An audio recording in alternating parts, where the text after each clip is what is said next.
Здраво на сите, добре дојдовте на уште еден подкаст на каналот Татунчо. Со мене денеска е Мартин Најдовски, чест гости на овој канал и мој пријател. Здраво, здраво Мартин. Здраво, здраво, ти благодарам за поканата. Мартин, мој впечаток е дека христијанството има таа уникатна особина за впивање на традицијата и духот на поднебјето каде што се развива. При тоа на сите тие традиции давајќи им христијанска интерпретација. Сега, за да илустрирам, ќе кажам дека денес е чудно кога велиме дека и православното монаштво и црнечките акапели и хорови кои извикуваат Алелуја се всушност едно те исто, односно христијанство. Затоа во духот на темата, јас би сакал да видиме кои религиозни духовни традиции биле функционални на нашата, значи македонска територија пред доаѓањето на христијанството и подоцна исламот. Така. А, види вака, оваа тема е доста, да кажам, широка и невозможно е да се протолкува, да кажам, целосно околу сето тоа и затоа одлучив да пишувам на оваа тема, книга која што би требало да излезе до крајот на годината, бидејќи сме во изостанок на ваквите информации. Често знаеме дека ваквите информации се всушност пренесувани од генерација на генерација и не се толку често зборувани, да кажам, и многу луѓе не знаат всушност со што се соочуваат, односно што е правилно, а што не. Инаку, значи, на овие простори, сега зборувам општо конкретно за Балканов, секако дека паганството е една од првите религии која што секогаш започнала и воедно, значи, на овие простори паганството доста значи, била една религија која што била издигната. Меѓутоа, сакам да напоменам дека во денешен контекст ние паганизмот го нарекуваме религија. Меѓутоа, доколку се вратиме назад и ги видиме одредени работи, значи они немале званичен назив за нивната религија, бидејќи тоа било едно исто кое што сите го практикували, немале назив за оно што го практикуваат. Значи тоа било нешто кое што сите го правеле, верување кое што сите го имале. Паганството како терминологија и општо како назив за таа стара религија, значи потекнува токму од христијанството, се со цел да се оддалечи, односно да се разграничи од одредени нешта и одредени работи, односно да се стави еден вид тикета, да кажам, на она што некогаш се е практикувало. Така да, сега на овие простори, значи првично старите македонци имале секако своји нивни старомакедонски богови кои што ги почитувале и ги славеле. За некои од нив имаме податоци, за некои од нив немаме. Меѓутоа, известен период, значи, ги славеле овие старомакедонски богови, каде што подоцна, кога имале контакт со хелените, односно специфично со атињаните кои што дошле на територија на да кажам античка Македонија и кога се воспоставило одреден контакт, значи старомакедонските богови се преклопиле со оние, да речем, ајде старогрчки богови кои што дел од нив се задржале во македонската традиција, а дел од нив, значи, не биле прифатени, а додека пак друг дел од нив биле преименувани околу нивните особини, начинот на кој што ти изгледале нивните моќи и слично. За пример ќе го земам богот Херкулес или Хераклес. Значи, според старомакедонците, Хераклес бил гледан како бог, каде што да, тој бил човек кој што живеел и кој што имал тие 12 подвизи кои што, односно 12 мисии кои што требало да ги заврши и се до тоа. Меѓутоа, после неговата смрт, Зевс неговата душа ја благословува, односно ја поставува помеѓу боговите и на тој начин го прави, односно неговата душа ја прави бог. Меѓутоа, старите атињани, односно хелените, го гледале обратно, значи го гледале Хераклес како полубог, односно херој, значи не бил ставан ниту на позиција да речам на полубог, туку повеќе како херој кој што го славеле, за разлика од македонците каде што има доста да кажам верувања кои што верувале дека Хераклес е всушност главен бог на македонците, односно заштитник бог на македонците, вклучувајќи го и Дионис, кој што нешто подоцна настапува на сцена кога Хераклес веќе на некој начин навлегува во сенка, тогаш Дионис, неговиот култ започнува, значи токму од античка Македонија и веќе почнува да се проширува надоле на кај Атина и слично. Така да има доста сплет на одредени работи, значи променување на различни божества, размена на верување и сето тоа.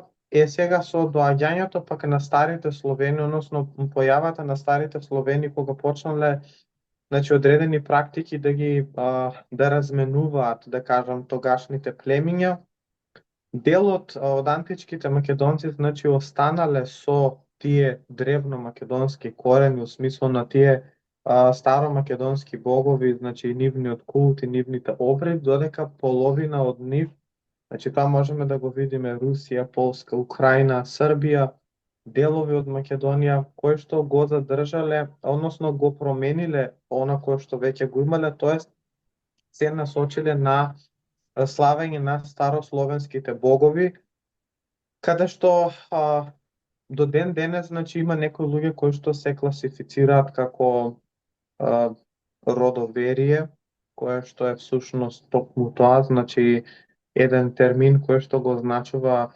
почитувањето и славењето на старословенските божества, иако пак ќе кажам конкретно за старомакедонските божества и за старословенските божества немаме информации, поради тоа што со ширењето на христијанството, значи на вистина, поготово на овие простори оставиле многу голем удел, односно се што можеле да уништат го уништиле и од таа причина немаме ние доволно информации за тоа како одредени нешта се практикувале. Значи, толку голем замав се земало на овие простори што можам да кажам дека сите оние митологии, поготово старословенските митологии, значи не можеме да бидеме 100% сигурни дали е тоа така или не, бидејќи немаме првично автори кои што пишуваат за нештото, односно на таа тема.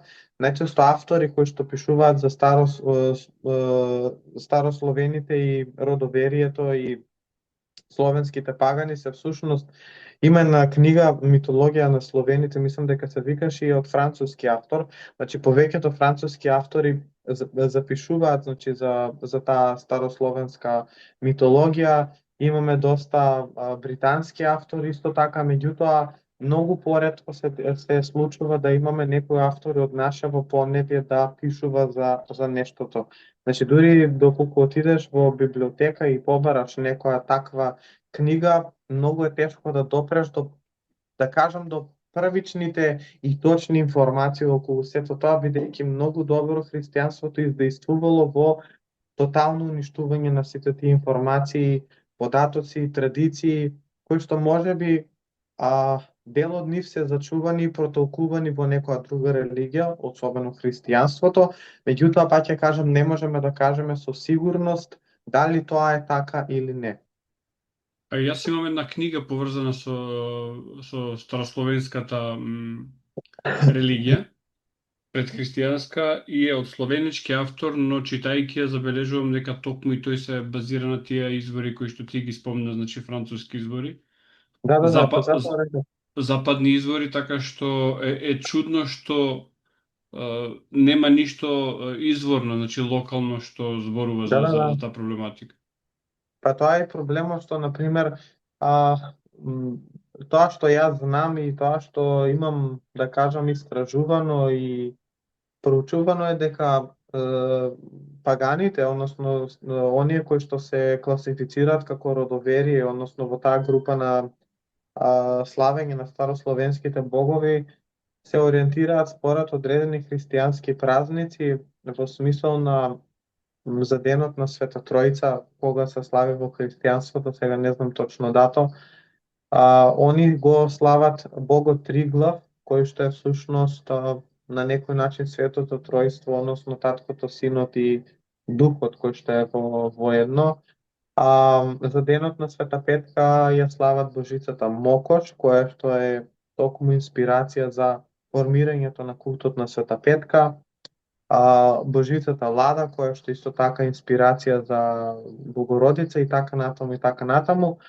Значи има дел од тие пагани кои што се ориентираат според тој календар, сметајќи дека христијанството значи не променило ништо, туку ги задржало сите тие обичаи и традиции кои што биле и кои што само ги, да кажам, преименувале и ги поставиле нивните светци на тие датуми.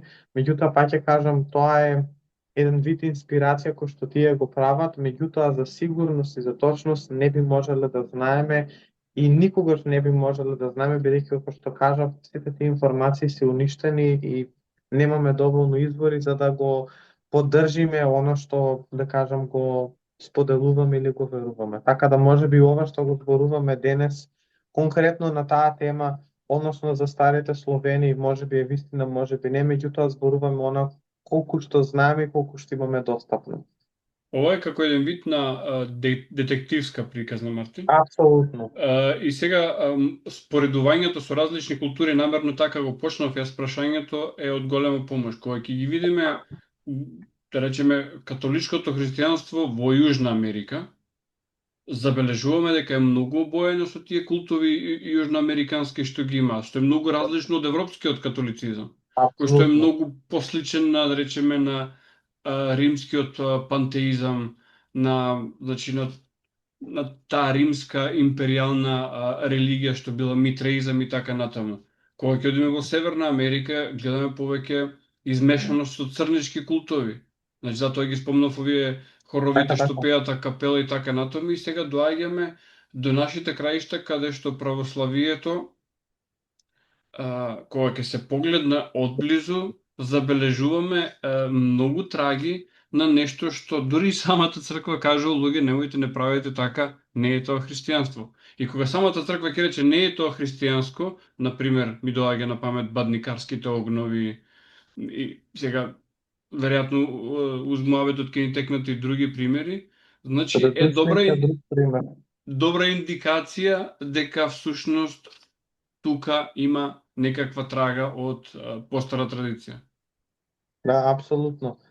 Друг пример кој што сакам да го надоврдам е задушницата. Значи, јас сега пак ќе кажам, не сум стручен баш во христијанството и во сето тоа, меѓутоа имав можност со еден свештеник, нема да го именувам кој, разговарав на оваа тема и тој ми кажа дека задушницата која што се слави, мислам дека октомври или ноември, она втората задушница, дека е всушност многу подоцна додадена од страна на народот, бидејќи, да кажам, правилната задушница, односно дуот е некаде јуни Во месец, лето е, ако во не лето се некаде, да. да, јуни месец. Меѓутоа, од народните традиции, народните обичаи, оние додаваат нешто подоцно, оваа друга задушница, која што се паѓа тој период баш кога се слави Хелоуин и кога сите погански традиции го прославуваат, значи периодот на премин од светло во темно, божествата со подземјето, значи мртвите, преците и сето тоа. И сметам дека воедно кај старите Словени, значи тоа е Велесовата ноќ, празник која што се прославува Велес како бог и заштитник на душите, каде што се верува дека вратите се отвараат и дека Велес им дозволува, значи, на душите да дојдат на овој свет и воедно да имаат интеракција со живите, нели? И тоа било традиција која што се славела тој период, значи на 31 октомври. Така да, задушницата, значи, разговарајќи со него, во текот на разговорот ми кажа дека е додадена, значи, многу отпосле, дека во првичниот христијански календар не се споменува таа задушница, меѓутоа, бидејќи на овие простори, значи, тој период се славеле највеќе, да кажам, предците и оној премин од едно во друго, така да нешто подоцна е додадена таа задушница во календарот, како втора задушница, нели, која што се слави тој период, заедно со сите други пагански празници и обичаи тој период. Сега, одам по некоја логика, ако е денот на мртвите во католичкиот календар на 2 ноември, Да. тогаш би му дошло едно 15-14 дена подоцна, средината на ноември, според Искрено не јулијанскиот. знам, ако не се лажам, мислам дека беше 8 ноември, меѓутоа не можам да кажам со сигурност, пошто не искрено не го памтам датумот, меѓутоа нешто тој период се паѓа. Крајот на октомври, почетокот на ноември.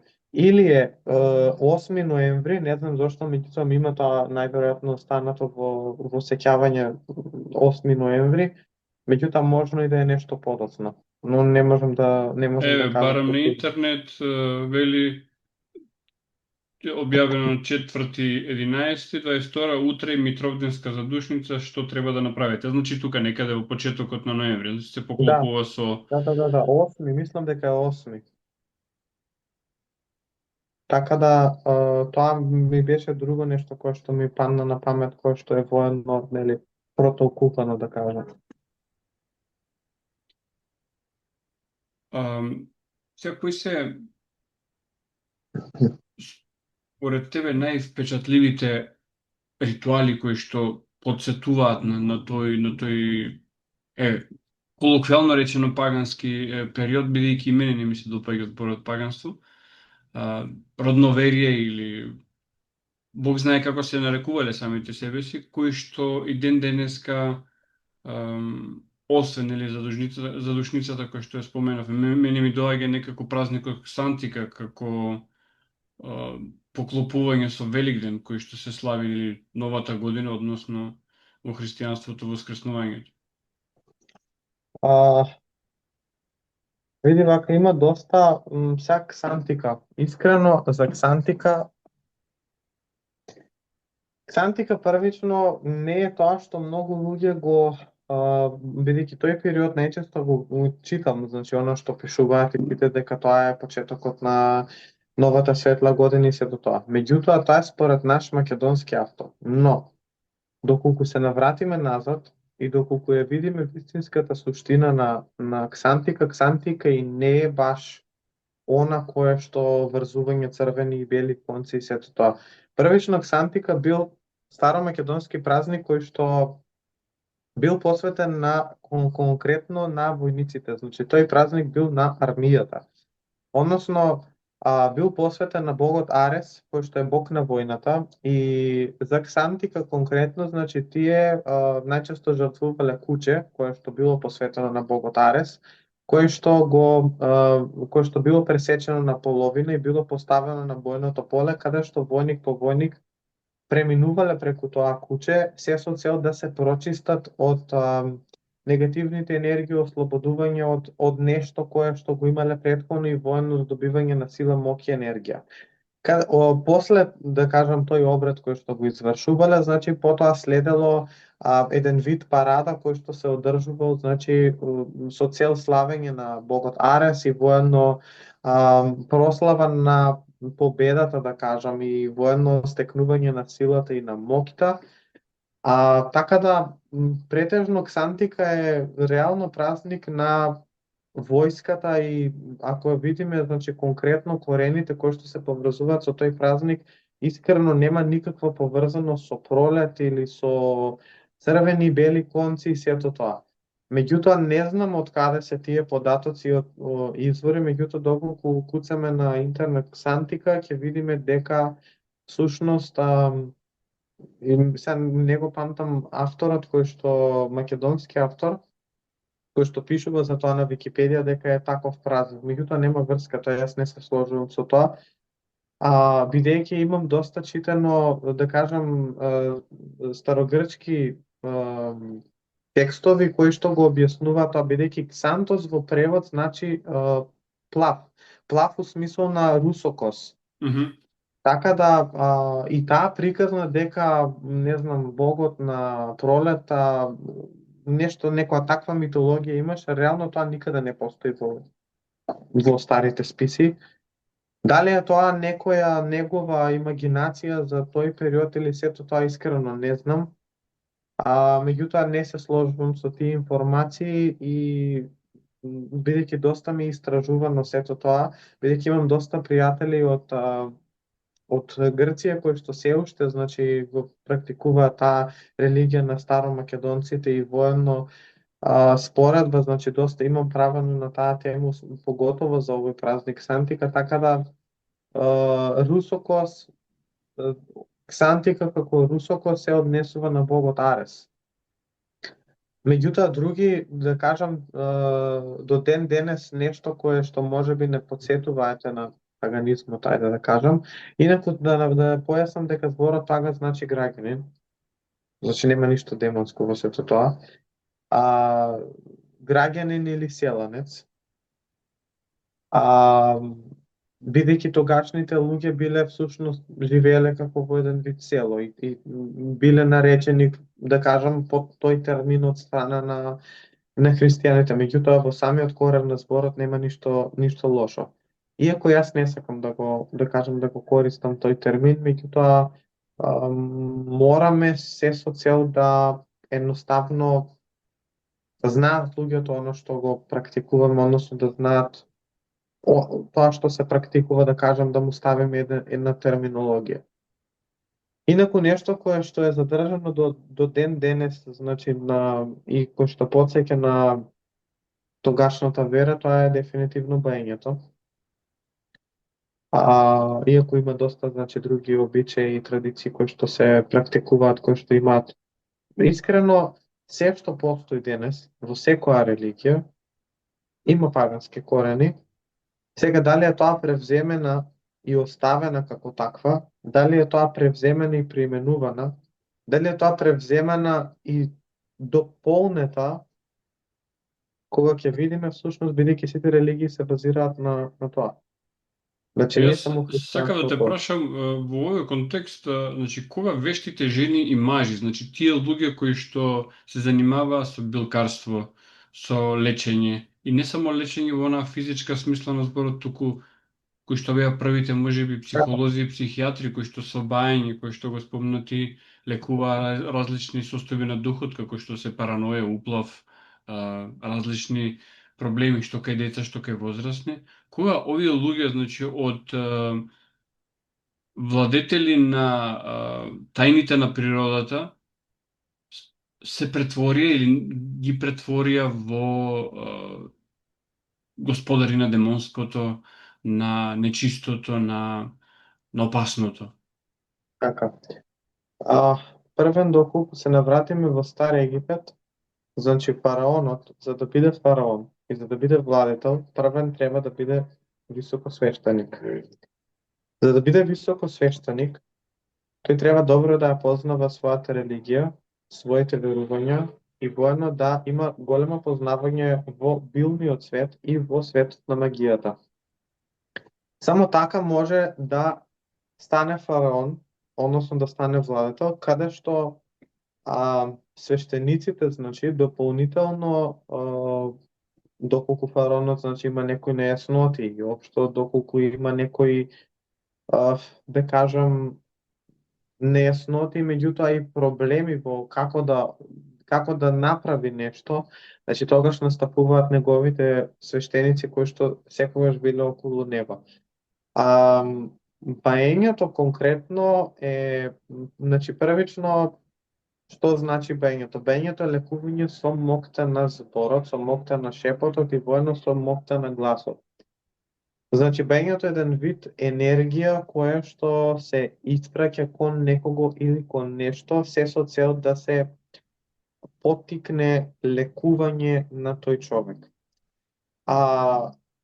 Сега на нашите простори, значи, баењето не било нешто кое што било гледано како не секојдневно.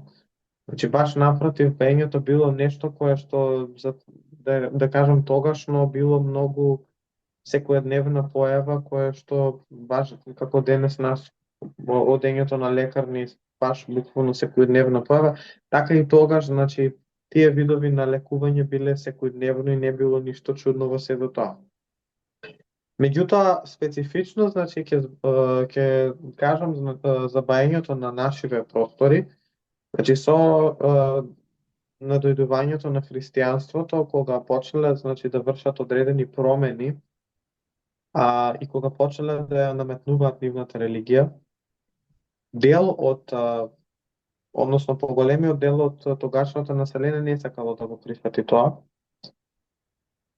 Меѓутоа, им кажале дека можат да ги задржат дел од нивните верувања и нивните практики, меѓутоа ќе мораат да ги променат. Тогашните бања биле бање на глас, значи каде што јасно можеш да ги слушнеш зборовите кои што тој мак или тој бајач или тој лекувач или ги користел, значи гласно. Меѓутоа,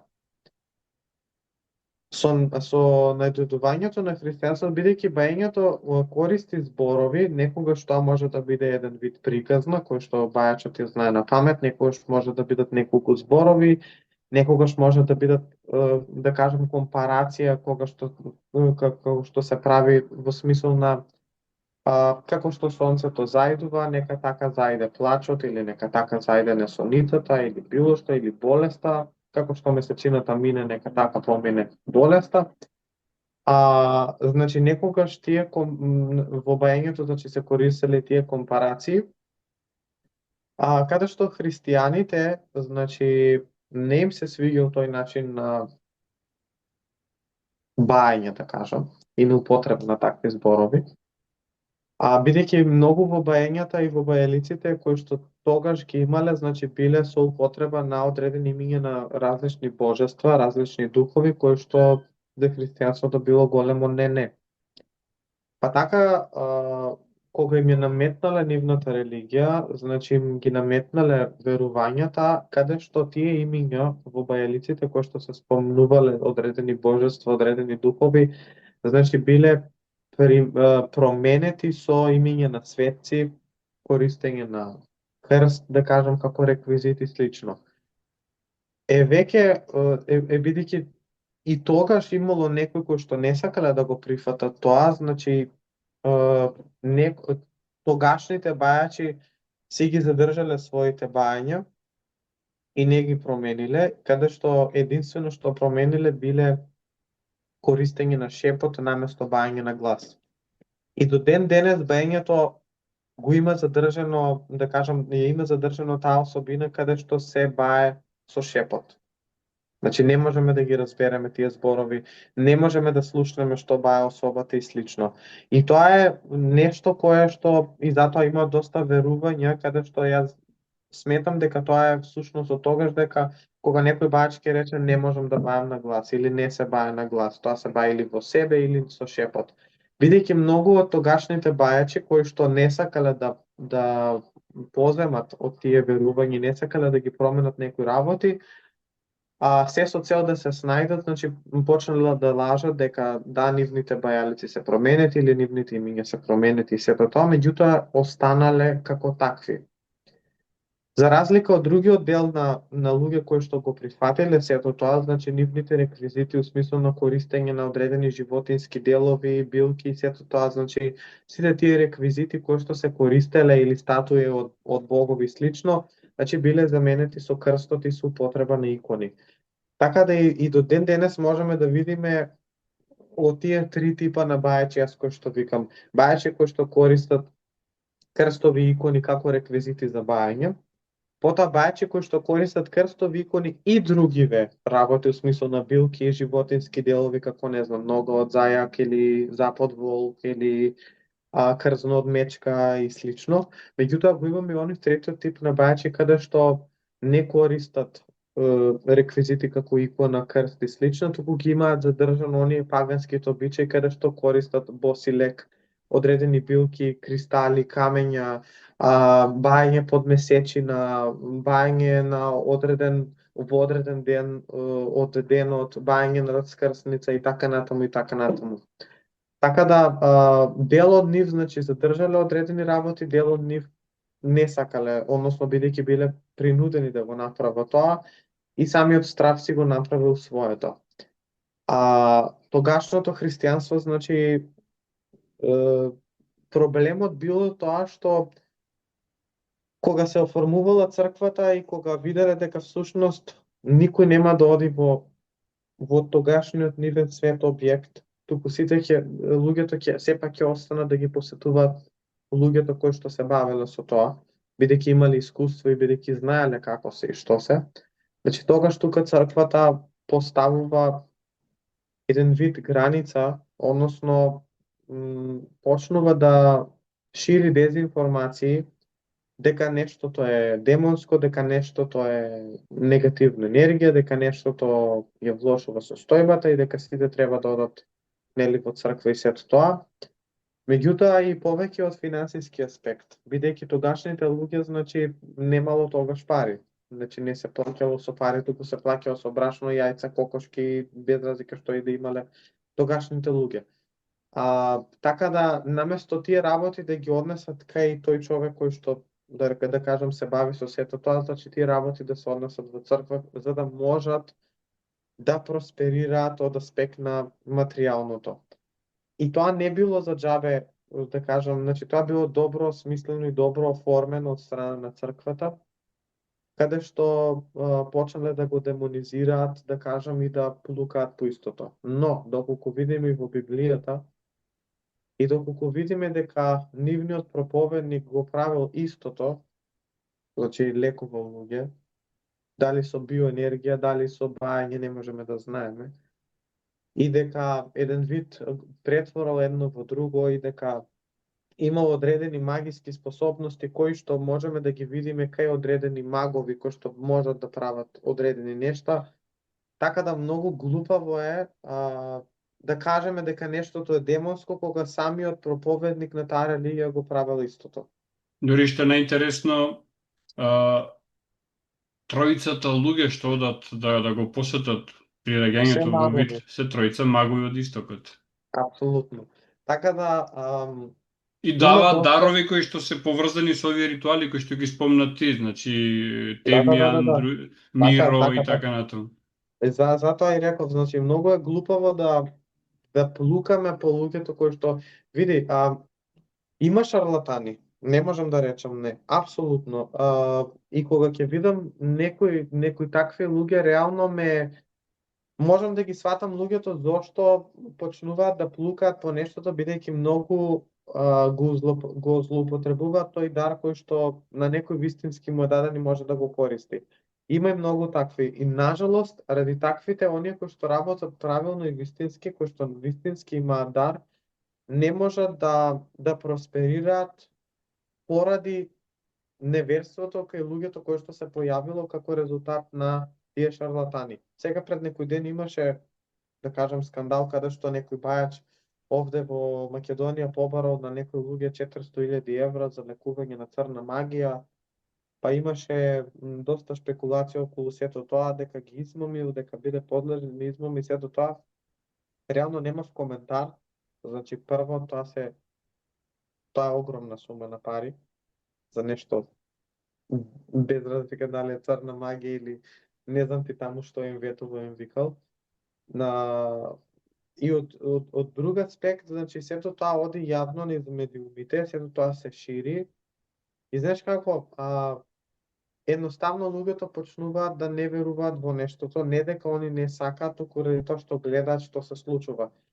Меѓутоа проблемот кај луѓето е што сите луѓе ги ставаат во тој еден ист кош. Значи, ако Така, после ајде некој. тука малку да логицираме, малку ќе isпрофанизираме темата. Ако тој што лекува од црна магија побарал 400.000 евра, моето прашање е тој што ја фрлил клетвата или црната магија, колку пари заработил тој? Веројатно некој поснаодлив Да.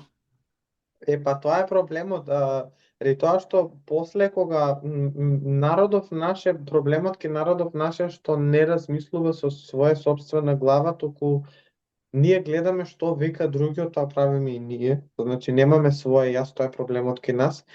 И сега замисли ти после овој скандал кој што се деси пред 2-3 дена, може Да, да има и го видов повеќе. јас во медиумите. Така.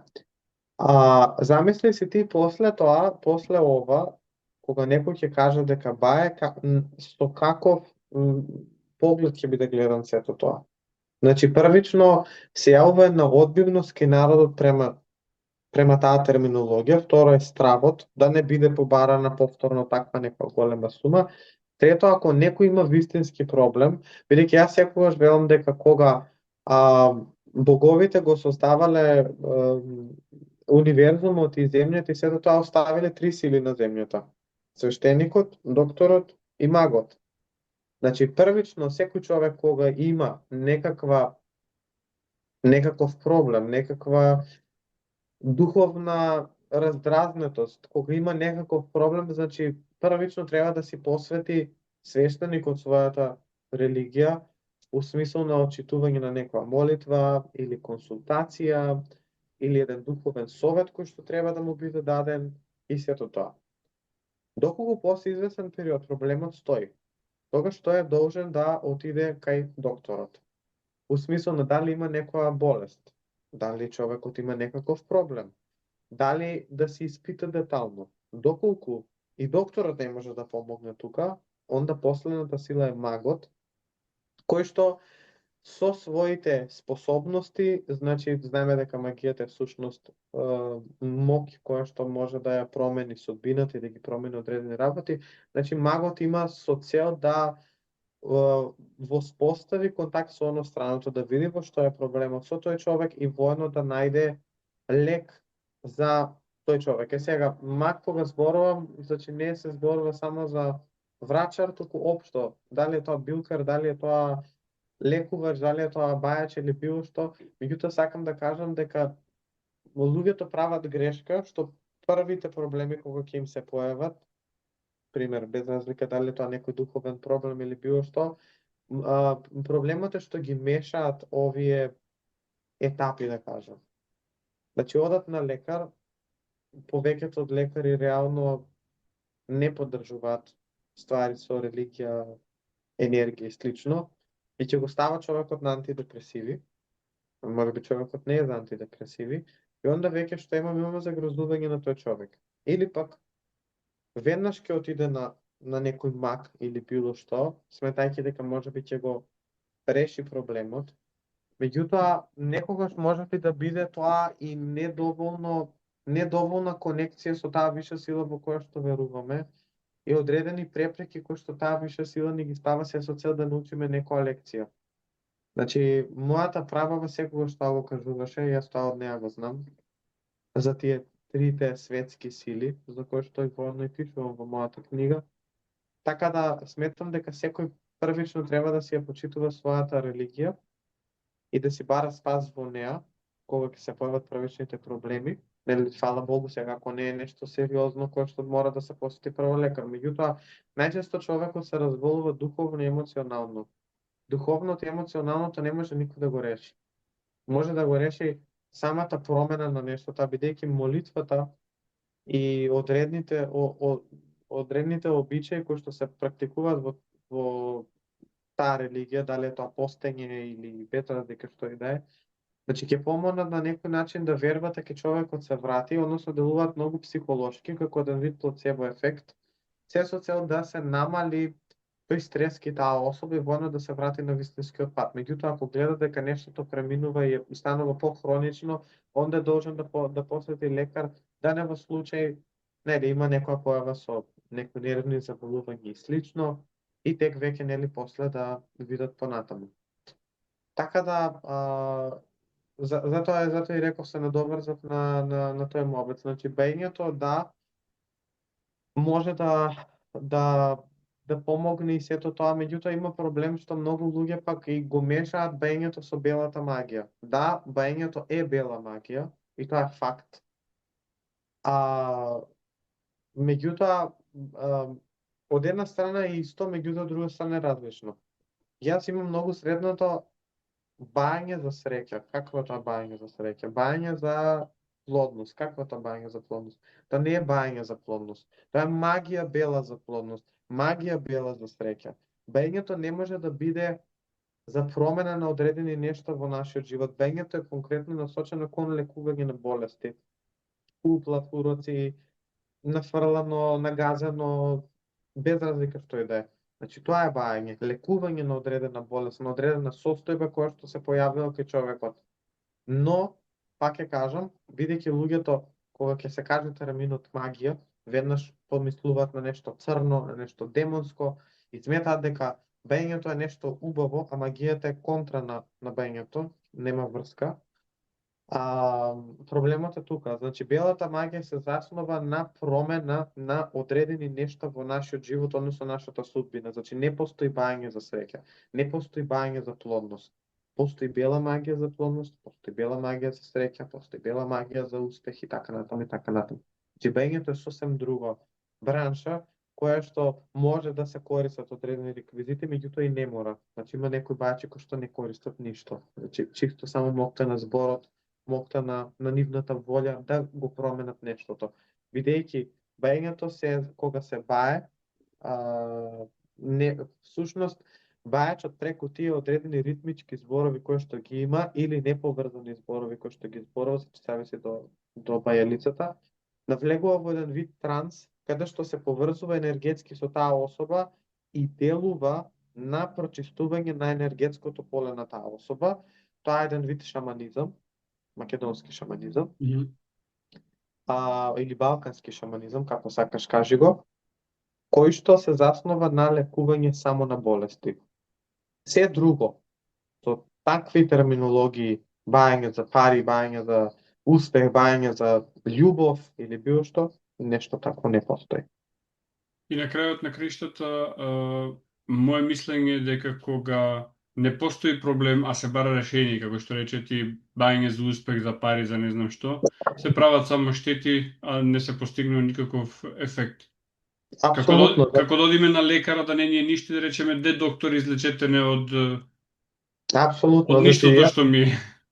Јас верувам дека секој првен пред да постигне по нешто такво мора првен да се промени самиот себе, бидејќи кога ќе се промени самиот себе, 70% од проблемите се решаваат, бидејќи имаме друга видна точка, значи не можеме да бараме магија за успех доколку ние не се трудиме за нештото, бидејќи има многу такви кои што доаѓаат кај мене и ќе ми речат, те молам, помогни ми за, не знам, за да најдам работа. И јас велам, добре, дали ти бараш работа? И ми велат не. Онда како очекуваш ти да најдеш работа и како очекуваш да јас тебе ти помогнам ако ти не го бараш нештото? Значи, на кој начин делува тогашната магија? Значи, ти кога излегуваш и кога активно бараш работа и кога не можеш да најдеш, значи имаш некоја блокада. Или не гледаш добро, или бираш премногу, или едноставно ти е затворен патот за сето тоа. Магијата во тој случај делува да ја направи това, значи не делува директно на работата, да ти најдеш магично, туку делува да ја промени твојата енергија, за да можеш подобро да гледаш и воедно да на некој начин не бидеш толку голем манџија да бараш влакно во јајцето и воедно да ти се отвори патот, дали е тоа преку некој друг да може би да те посоветува на нештото, дека ова е добра работа, добро платена или било што. Значи на тој начин функционира. Меѓутоа, ако ти седиш дома и не правиш ништо и очекуваш дека или многу други кои што ќе ми речат, направи ми ја талисман за пари. Јас велам, окей, дали ти имаш од некаде приходи, од каде ти би можел да ги добиеш тие пари? Па не, немам. Онда како очекуваш јас да ти направам тебе мајлија? Значи на кој начин би делувал тогашната мајлија или талисман? Значи можеби ако имаш бизнис, ќе имаш повеќе клиенти. Значи повеќе клиенти или пак можеби не знам, ќе се појави некој човек кој што ќе ти направи голем промет или сето тоа, значи делува енергетски или па можеби просторот ќе добие некаква награда која што ќе биде попозната кај луѓето и луѓето ќе доаѓаат и без разлики на тој начин ќе функционира. Меѓутоа, ако ти немаш никакви приходи за добивање на пари и очекуваш дека правење на мајлија или талисман за пари дека од небо ќе ти падне и дека ќе ти дојде тоа, реално тоа е многу глупаво да, мислам, на тој начин да се размисла, бидејќи не функционираат нештата како такви. Ајде една работа која што мислам дека дури и е непозната во денешницата, тоа е инициацијата, односно начините на пренесување на овие знаења од едно колено на друго, односно од една личност на друга. ги знаеме западните начини на инициација кои што на некој начин дури си имаат протнато низ различни тајни друштва, низ ритуалите што ги практикува црквата, значи дали за посветување на свештеници и слично, но овде значи во овие шаманско-врачарски вештерски кругови работите некако како да се губат таму во обскурност. Како прилика функционира пренесувањето на, речеме, моќта на бајалицата од една на друга генерација? Како? А, Јас ќе зборувам сега за нашите, да кажам, бидејќи кај нас по поколение се скоро сите се бават со баење и сето тоа, значи почнувајќи од моите баби, прабаби, чукун баби и така натаму и нештото кое што било предавано со колена и генерации. Меѓутоа сум се посветил и тоа многу да шетам низ цела Македонија, да ги барам таквите луѓе и воено на терен да запишувам информации како што се бајалици, видовите на иницијации и сето тоа, значи искрено се многу. Меѓутоа, првично бајалиците не се даваат на секого, најчесто тоа се или се предадени на одредени луѓе за кои што бајачот смета дека има потенцијал во таа особа да го даде. Значи, во различни краишта има различни верувања. Например, во централниот дел на Македонија, верувањето на предавањето на бајалиците, оно што и мене ми било правено, е тоа што бајачот оди покрај река, заедно со младиот кој што ги пренесува тие знаења и тие бајалици, каде што и двајцата се држат за врба, значи за дрво врба, каде што бајачот ги повторува бајалиците, односно ги кажува бајалиците, а овој младиот кој што воено се држи, значи исто за врбата, ги повторува тие зборови. Тука можеме да видиме дека врбата делува како еден вид медијатор, односно како еден вид преносник на знаењето, меѓутоа и на силата и на моќта од едно во друго.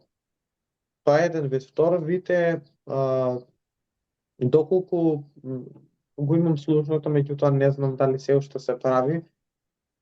И двајцата, значи, и бајачот и оној младиот на кој што треба да му се пренесе, значи се качуваат на врба, каде што оној младиот е на гранка повисоко од оној стариот, значи стариот стои доле, младиот стои горе, каде што исто така, значи додека се држат, бајачот ги кажува зборовите, додека младиот ги повторува. Следен вид на иницијација е преку косата.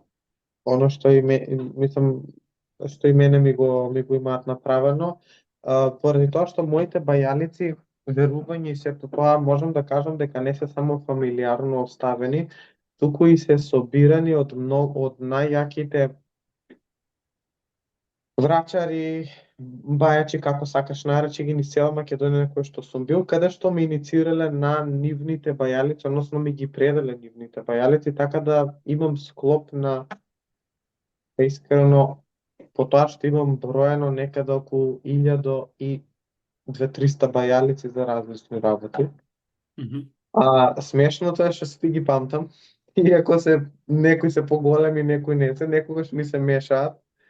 Меѓутоа, друг вид на иницијација преку косата, како што кажав, значи младиот бајач го фаќа за коса стариот бајач, додека стариот бајач го фаќа исто така младиот бајач за коса, и додека се допираат, значи глава со глава, едниот ги повторува, ги кажува бајалиците, другиот ги повторува.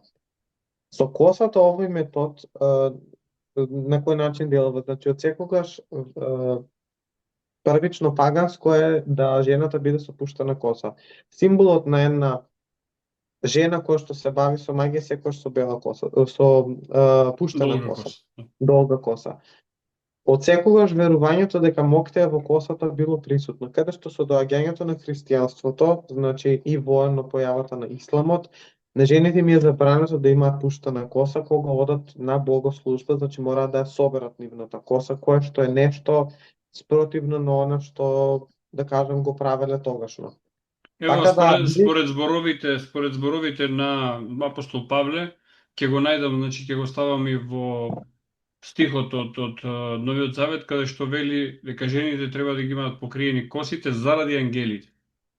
И сега, зошто треба да биде тоа така, една голема тема која што можеме да оставиме за друг Да, пат. да. Исто така Затоа, ново би додал дека не само жените и општо луѓето со долга коса, дека самата долга коса делува како еден вид на антена за таквите апсолутно. информации од астралот. Да, затоа ја реков, значи тоа е друг вид на предавање. Трет вид на предавање е кога, значи едноставно, младиот оди кај бајачот, а бајачот ги кажува зборовите, младиот ги повторува и на крајот на завршувањето бајачот му поплукува 3 пати во неговата уста. Тоа можеме да го видиме и во приказните наши каде што змијата му поплукала на овчарот, па овчарот ги знаел тајниот јазик на растенијата, на животните и сето тоа. Тука всушност плунката делува како пренесувањето на ДНК-то, односно пренесувањето физички на таа енергија која што бајачот ја има и која што му ја предава на тој човек. Тоа е еден вид иницијација кој што барем оние кои што јас ги знам за баењето. Сега има и друг вид на иницијација каде што тоа е најчесто кога виша сила доаѓа кај оној човек кој што треба да се бави со сето тоа и кога има иницијацијата од таа виша сила. Сега тоа може да биде Бог, некој божица, некој дух, светец, самовила и слично. Која е разликата помеѓу тој вид на бајачи и овој реално нема. Бидејќи и тие бајања некогаш биле предадени од некоја виша сила, значи не може бајачот сам да се измисли некоја бајалица, најчесто тоа било предадено од некого, можеби генерацијски или било што, додека пак доколку нема некого во фамилијата кој што се бавил со тоа, меѓутоа сепак човекот е преодреден да му биде дадено нештото, значи му доаѓа виша сила. Но грешка е што многу луѓе сметаат дека само жените се бават со бајање и сето тоа апсолутно не, бидејќи некогаш се дешава да баелиците, значи од постариот се дава на помладиот и тоа може да биде машко или девојче, не е битно. Има верување дека на девојчињата доколку им се дава бајалица треба да биде пред да добијат циклус, исто и за машките доколку се дава бајалица и одредени моки способности треба да биде пред да влезат во пубертет. За време на од кога жената, да кажам, добива циклус и доколку машкото навлегува во пубертет и му се дадат тогаш бајалици, многу бајачи веруваат дека нема да се фаќаат тие бајалици и најчесто треба да чекаат до нивното трето доба, што викам јас, односно добата каде што кога го губат циклусот комплетно и кога мажот станува всушност неплоден.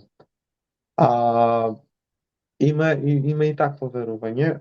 Друго верување е дека бајлиците можат да се пренесат на неколку начини и тоа може да бидат говорно, у смисол на усто да се пренесат, може да бидат пишани бајалици, односно од некој бајач кој што ги има запишано бајлиците и кој што ги предава на оној кој што треба да биде. Најчесто во такви случаи оние кои што планираат да бајат, нели, да кажам, додека не е починат, после нивното починување, значи тоа писменце го предаваат, нели, на оној кој што требало да бае, кој што ги учи и веќе после ги кажуваат тие бајалици.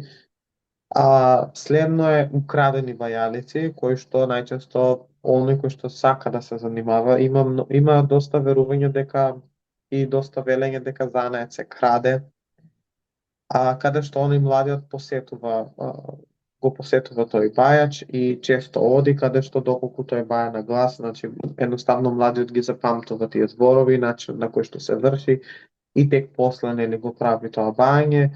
Како што кажав, имаш бајање кога некоја виша сила доаѓа и ти кажува одредени работи и сето тоа, значи има иницијациите се многу. А, Така да се зависно до реонот. Сега од кога ќе ти биде предадена баелицата, има неколку методи за да знаеш дали нештото ќе ти успева или не. Односно тие тестови. Некогаш тие тестови се прават пред баењето, некогаш се прават после. Првиот тест е се зема гранче од врба кое што треба да се стави во некое дупче кое што е направено значи природно во некоја пукнатина во земјата, каде што гранчето се буцнува внатре и се кажува доколку луѓето имаат лек и спас од мене, ти врбо да се примиш, доколку нема ти врбо да се исушиш. Значи врбата не треба да се вади, не треба ништо, треба да се остави под природни околности. Доколку врбата се фати и се прими и почне да расте и да се развива, онда значи дека тој човек може да го прави нештото, доколку не, онда треба да почека до наредна година и секоја година да го практикува тој ритуал, се додека врбата не се прифати. Втората, вториот тест е со пресадување на коприва или капина. Значи, оној кој што се бави кој што треба да знае дали ќе се бави со нештото или не, треба да најде коприва или капина, да ја пресади, значи да ја откопи и да насади на друго место, и веќе после пресадувањето, нели истото да го каже, доколку се треба капината или копривата треба да се исуши. Значи, доколку оваа капина или коприва се исуши, имаат луѓето спаси леко од мене, доколку се прифати, немаат. Зошто? Бидејќи копривата и капината се единствени растенија кои што се сметани за корови кои што многу лесно растат. Значи, буквално, да земеш ти сега капина, корен, гранче и да го фрлиш некаде, тоа ќе порасне. Исто и со копривата, значи растат секаде, не барат посебни услови, се еден вид коров. И доколку ти имаш моќ да го запреш тој раст на капината или копривата со твојата енергија, односно и покри пресадувањето и повторно да расте, нели? Значи не променуваш ништо, не уништуваш ништо, значи само го пресадуваш едно друго, тоа се прави напролет. Онда нештото покажува дека едноставно не можеш, значи доколку се прифати, онда не можеш да го запреш развојот на копривата или капината и со тоа не можеш да помогаш на луѓето. Меѓутоа, доколку успееш да го поништиш тој раст и развој на коприната или капината, онда значи дека ти можеш да го запреш и односно да ги запреш болестите врз одредени луѓе, нивните проблеми и слично. Така да тоа се некои од начините кои што, да кажем, се вршат овде на овие простори. Сега околу илустрацијата на овие практики дека се живи, не би сакал повеќето гледачи кои што можеби се урбани типови кои што овој свет и овој начин на размислување им се далечни. Јас често имам забележувано, особено во рурални места, кои не се од разбиен тип, каде што или ќе се најде некој извор на вода или кладенец, или обично такви места, или некој импровизиран олтар, обично имам забележувано дека околината е целата присутни се тие конци или малечки праталчиња и сечоци од облека кои што се врзувани од околу. Значи некаде го има и тоа мешање каде што може да има и некоја мала иконка или некој крст, а некои места дури се без тоа, и тоа се практики кои што ден денеска се забележуваат, велам, во далечните, значи планинските села или во Да. места кои што се далеку од она што значи урбан живот. Што ни покажуваат овие работи и колку оваа традиција се уште жива, а е под пластот на видливост. Така. Види, тоа се најчесто места кои што некогаш биле свети или од кои што секогаш биле свети, места најчесто кои што се уште е присутна таа енергија и места кои што држат голема, да кажам, енергија. Конкретно за водите, за лековитите води или светите води, значи тоа се најчесто во поголемиот број од времето, тоа се води кои што од секогаш постоеле и имале одредена моќ и енергија да кажам да помогнат за човештвото. И најчесто тие води, значи повеќето од водите, повторно ќе кажам, нажалост биле исхристијанизирани и воедно превземени и претолкувани во христијанството. Една таква вода е во Тетово, не го памтам селото како се викаше. Меѓутоа има така наречена самовилска вода. Океј. Првично кога ќе помислиш за нештото, значи тоа е најверојатно некој кладенче кое што е празно, може би има дарови околу него и сето тоа. Меѓутоа, доколку отидеш таму и видиш дека всушност таа самовилска вода е во манастир на Света Тројца. И самите свештеници ја нарекуваат таа самовилска вода. Тоа не е кладенец, туку тоа е еден, па добро, можам да речем дека е кладенец, меѓутоа е над црквата односно над иконата, значи обкружена со икони, во склоп на манастирот или црква, не знам што и да е. И онда ја нарекуваат самовилска вода. Некогаш на тоа место немало нити црква, нити ништо, туку баш буквално била самовилска вода. Меѓутоа, со доаѓањето и со правењето одредени работи, значи буквално за да ја превзема таа вода, значи тука се изградила црква. Друга таква е во село Зубовце во Куманово. Самовилска вода исто така, каде што буквално кладенчето се гледа, стои, меѓутоа на 100 метра од кладенчето имаш крстови, имаш икони полно, со свеќи палени и сето тоа. И јас баш пред 4 години кога бев за прв пат таму, малце се скарав со домакинот на тоа место. Каде што он вели, земи си од водава самовилска, тука има самовили, луѓето ги гледаат, дека се бањаат и сето тоа, и веднаш после остави дарови на Света Недела и Света Петка, не знам таму. Јас велам, окей, зошто на Света Недела и на Света Петка, доколку водава е самовилска, значи треба на самовилите да се остави. И тој упорно ме убедува, не, самовилите се тука за да помогнат, ти треба да оставиш на светците. Јас реков, окей, меѓутоа мене ми нема логика во сето ова. Значи, ја нарекува самовилска вода, кажуваш дека луѓето ги гледаат тука, кажуваш дека водата помага ради тие самовили, кажуваш дека енергијата самовилска, меѓутоа даровите кои што ги носиш ги даваш на светци кои што се далеку од енергијата на тоа место. И онда нема логика тука во нештото кое што се прави. Друга таква вода е доле во Битола према Хераклеа, значи локалитетот Хераклеа, каде што сега не знам и тоа село како се викаше, меѓутоа археолошките испитувања покажуваат дека на тамошното место каде што била таа црква имало храм на богот Асклепиос. Асклепиос е богот на здравјето, на лекувањето, он е наречен божествениот лекар. Или божествениот доктор, кој што имал тогашно вода тука, значи во тој храм имало вода. Со доаѓањето на христијанството храмот се руши. Да погодам, црква на Свети Пантелеймон. Па не знам искрено која, јас со него разговарав, он ми кажа, меѓутоа искрено не запамтив, сакам да отидам. Најверојатно е Свети Пантелеймон, најверојатно е, меѓутоа интересното е што они ги уништиле, значи само храмот, меѓутоа темелите ги оставиле, не самите темели градат манастир. Водата која што отсекогаш била таму и која што било уште од тогашното време, значи која што се уште се собирала, ја издидуваат целата, му ја посветуваат на некој светец и ја нарекуваат вода за очи. И онда можеме да видиме дека таа вода ја нема таа енергија на тој светител, туку едноставно те убедуваат да веруваш во нешто дека е така, меѓутоа е со пагански корени. И било од секогаш таа вода. Така да тие практики, бидејќи јас стално велам дека секоја вода е божанствена, секоја вода има енергија, што ме дадено од виша сила. Значи секоја вода упива енергија, што ме дадено од виша сила, значи таа вода е веќе божанствена.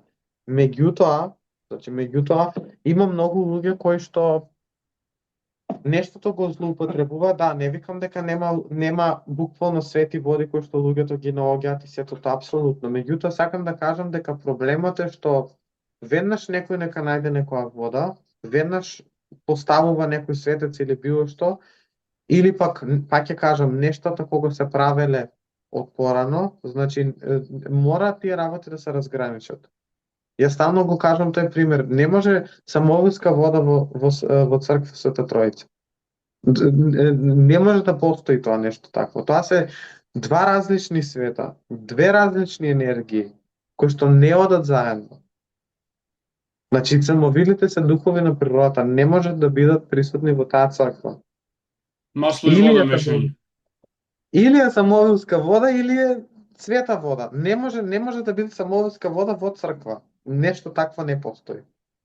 Меѓутоа, пак ќе кажам, има луѓе кои што ете се убедени во сето тоа е да единствена самовска вода која што нема нешто такво е вода која што е во село Удово или Мировци, која што е баш буквално кладенче, се оди пешки во шумата. Наоколу можеш да видиш огледала, чешли, парички, црвени конци и таква работа. И едноставно водата присутна во среде шума. Тоа е самоврска вода. Енергијата која што се осеќа на тоа место е неверојатна, која што помага против уплав, страв, деца кои што не може да зборуваат, деца кои што не може да одат така натаму и така натаму. Меѓутоа енергијата на таа вода е многу друга, бидејќи јас ги имам истражувано сите самоврски води во Македонија, имам во сите отидено, меѓутоа енергијата на тоа место таму е неверојатна. Баш буквално можеш да ја осетиш таа самоврска енергија што викам јас. Така да, штета е, пак ќе кажам, што многу а, прават нешто, меѓутоа не се ни самите свесни што прават, веруваат во нешто кое што им е само кажано и не размислуваат со своји глави, така да сметам дека проблемот е во нас, а не во нештата околу нас. Така, јас би сакал тука да додадам дека оваа емисија, сите што ја гледаат, би требало да ја доживеат како нешто што е информативно, проширување на видиците, а никако како пропагирање на одреден тип на размислување Апсолутно. наспроти некој друг тип на размислување, затоа што ова јас сега од искуство го говорам, луѓето знаат да тргнат од собствените гледни точки, да ги сметаат за апсолутни, вистински и апсолутно исправни и се останато да го судат низ таа призма. Додека вистината е широк поим кој што не можеме да го толкуваме низ нашите тесногради размислувања.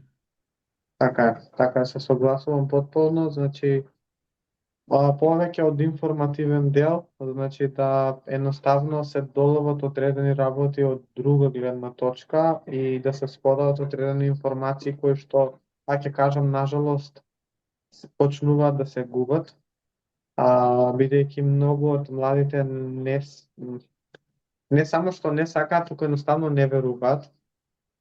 Повеќето не имаат некоја религиска определеност, значи едноставно постојат како такви. И само кога имаат потреба, бараат одредена виша сила, меѓутоа, затоа и сум се заснувал од секогаш да и сум се посветил ми било како една мисија да ги зачувам, бидејќи има доста луѓе кои што можеби се засновале претходно на собирање на овие како што е Марко Цепенков и слично, на собирање на овие стари верувања и традиции и сето тоа, меѓутоа, нажалост, доколку не обрнеме внимание на нашата традиција, значи можеме и комплетно да ја загубиме. Бидејќи се случувало често кога сум одел на терен кај таквите луѓе, каде што ми кажуваат, значи, дека никој не сака да ги наследи. Значи, никој во фамилијата не сака да ги наследи. Никој не сака да едноставно да се бави со сето тоа. Не сака да верува во нештото. Не сака да има контакт со луѓето, не сака да Може би презема се плаши. одговорност. Па да, има, така ќе кажам, има различни убедувања и сето тоа, меѓутоа проблемот е што кога некој и пак ќе кажам, штета е што немаме ни документарни емисии да едноставно се собира тоа како документ, бидејќи многу од да кажам од тие информации кои што сум ги собирал, сум ги споделувал со етнологија и антропологија, значи одредени професори кои што можат да послужат на нивниот факултет се со цел да се прошири тоа знаење и да се прошири таа видна точка и таа гледна точка на нештото, каде што баш буквално на етнологија, антропологија, која што е наука која што се бави буквално со сето тоа, значи за одредените традиции, бања, магии и такви работи. И пак ќе кажам, штета е што немаме документација за нештата. Таквите луѓе, нажалост, секако изумираат, нели? Не се пренесува нештото. Јас колку сум можел, сум собирал и се уште собирам, значи, пак ќе речем, овде не запира нештото. И затоа одлучив сето тоа што сум го собирал со години да го протолкувам во една пишана форма, која што едноставно луѓето ќе се навратат на тие традиции, ќе знаат кои сме и што сме практикувале и на кој начин се правило, меѓутоа и ќе биде појасно за како функционираат нештата. Ево, тој поглед, значи, ги имаме овие емисии, не се, можеби, најдокументарните можни емисии, затоа што за документарна емисија е потребен и видео и фотографски материјал, ама тоа не значи дека нема да направиме такво нешто во иднина Да, и твојата книга која што се надевам дека наскоро ќе излезе. да, па би требало до крајот на годинава се надевам дека би требало да излезе, иако многу споро и сега со одмори, со лектори барање и со спонзори, со сето тоа, меѓутоа се надам дека до при крај на годинава ќе биде во издание. Така, а во меѓувреме јас ќе бидам тука за промоција на истото. Секако ти благодарам многу. Мартин, ти благодарам за ова гостување и се гледаме наскоро. Благодарам уште еднаш, поздрав до сите гледачи до твојот канал и се гледаме во следно видео.